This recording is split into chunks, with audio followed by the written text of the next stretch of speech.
আসসালামু আলাইকুম। গত 7 দিন যাবৎ কক্সবাজারে, শুধু কক্সবাজার না, সারা বাংলাদেশে বৃষ্টির পরিস্থিতি খুবই ভয়ঙ্কর।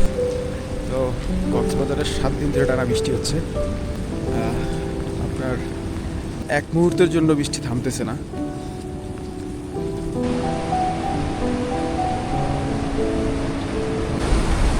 সমুদ্র মারাত্মক রকম উত্তাল। যেটা বললাম, গত 7 দিন ধরে বৃষ্টি হচ্ছে, তবে বৃষ্টি থামছে না। আর যেমন বৃষ্টি তেমন হচ্ছে সমুদ্র। মনে হচ্ছে দুইটাই একসাথে যুদ্ধ করতেছে।